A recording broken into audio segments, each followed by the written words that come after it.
Hey guys, it's been a little while since I made my last video, but I've been busy and then on vacation in BC and then busy again, so I did manage to get a little bit done, so I'll show you guys what I have got accomplished.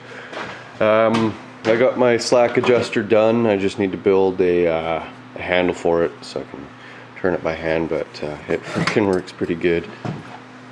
Illumination. Aha. So I've got the back plate, the front plate, I think it's like a 3/4 inch friggin' bolt or something. I got that welded to the front plate, and then yeah, that should work pretty good. There's a pulley off of it's an idler pulley from 08 F350 6.4 diesel, so it's like just wide enough, and it's, yeah, so it's pretty decent. But I've been, I did a little demo video on my Facebook page, but anyways, when you crank this, it moves right up and down. So I'm going to have to build some kind of handle. I'm not sure what I want to do for that. I'm not sure if I want to use like a cam gear or something, just to make it look different. But yeah, it works pretty friggin' good. So everything that I had come up with in my head, I was able to accomplish and make it functional. So that's really cool. So I got the nut down here, got it welded on, and then up here, if I ever need to change one of the components or something, minus this piece, because that would be a nightmare. I'd have to cut the back off it and cut one of those off it or something to pop that out. But if I got to change the rod or something, I've got these double nuts torqued against each other, so there's just the slightest bit of play in it, which is kind of hard to demonstrate with one hand.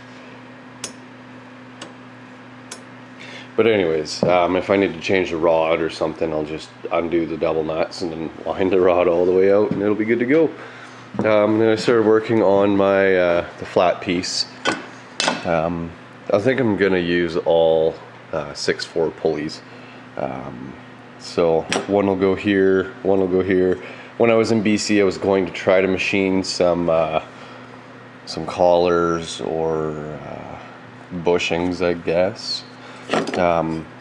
Go through here, weld them into here, run a bolt through it for this.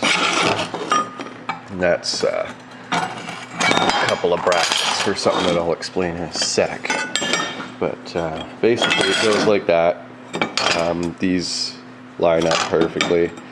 So yeah, you've got your flat mode, which will enable you to do flat grinding and stuff like that, and edge beveling, and then you can rotate it like that, and there'll be another, kind of half buffed it off, but another one there.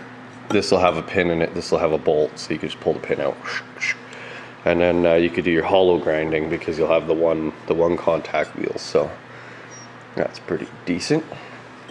And then yeah, with this, that's where this piece comes into play. This will get welded just about like that, so that everything lines up like that. That'll give me my correct spacing between the center of the pulley, the friggin' edge of the pulley, and this. That'll make it so it's like just on the inside of it. I'm gonna have to flare that down a little bit more, and then yeah, this will be for your edge beveling and whatnot, so that'll give you your nice flat surface.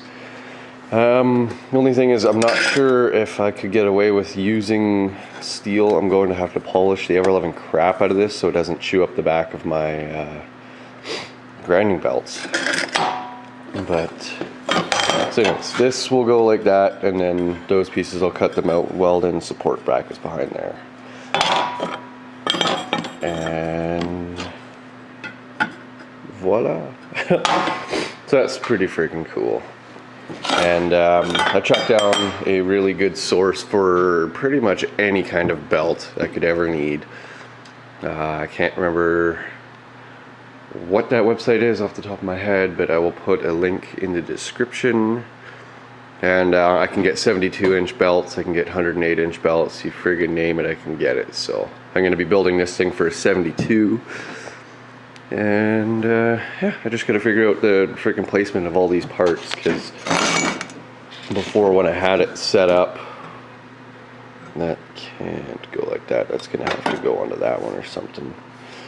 But anyways, when I had it set up like this on the floor, it was just, I don't know, there's a couple of weird angles and stuff.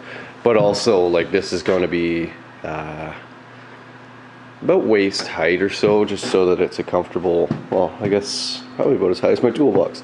So you can, like, it's not too low, it's not too high, so you're like way up here and stuff. But yeah, and then if I build it like that, then this is going to be like friggin' 6 feet. Friggin', no, more than that. Because that'll probably be about 6.5 feet up in the air, and that's like just too much. So I might have to come up with another kind of design. So I'm getting all the pieces built, and then I'll just figure out how best they go together, and then assemble them like that. So, and then yeah, there's not a whole lot of much else to talk about. I haven't really been able to work on a whole lot because I've either been busy at work or in BC.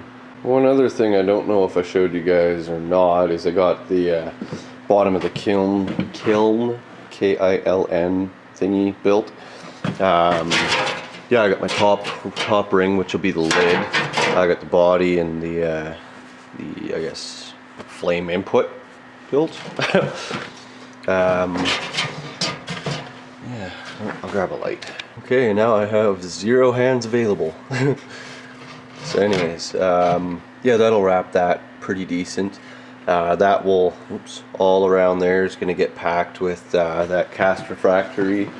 I actually have all of my ingredients now, and it was a lot cheaper than I thought it would be. So friggin' nice. I just got to do a little bit of prep work on the clay, and then that'll be ready to go. So friggin' right. But then I got to build my bottom box for the forge and the back door. And my friggin' foot keychain thing that I made.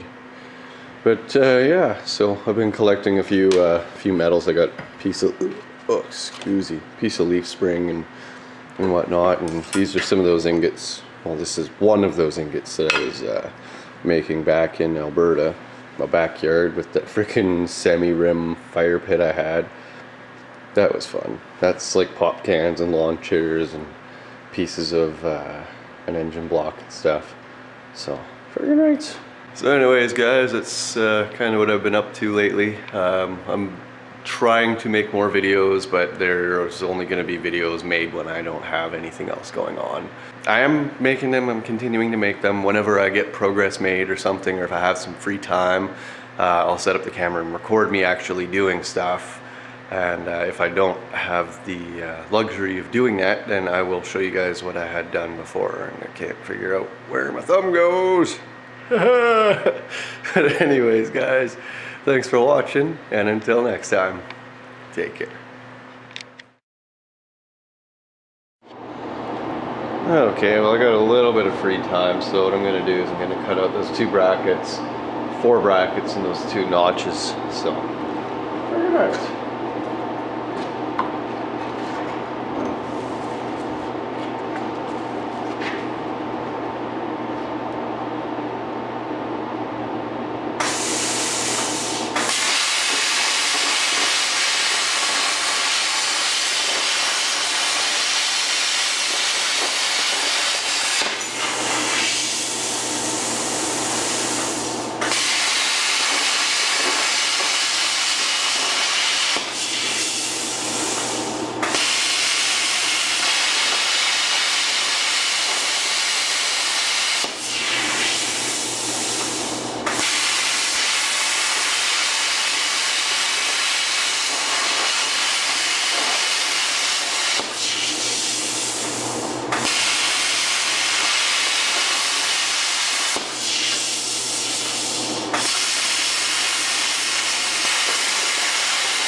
and get all those little bits cleaned up and maybe get that bracket put together. Friggin' right. Okay, well I got this bracket grinder piece built. Yeah, it's just too awkward with the camera angle to get a good shot without my tripod, so anyways, yeah, the belt will ride over top of the pulley, along that, around the bottom pulley, and then back to whatever. So, let's see. Just finished welding it, so I went with 3 gussets instead of 2, or instead of 4, just because it was freaking just easier that way. So it should be plenty strong enough. Looks might be a little out of square actually. Friggin' heat. I don't know. Kind of hard to tell. But nothing I can't friggin' straighten out again, so not a big deal, but friggin' next, so I think that turned out pretty decent. So next step, I guess I have to get all those bushings made. I was really hoping that I could use my lathe and build them myself, but I just didn't have time, so I need 1, 2, 3, 4, 5, 6, 7.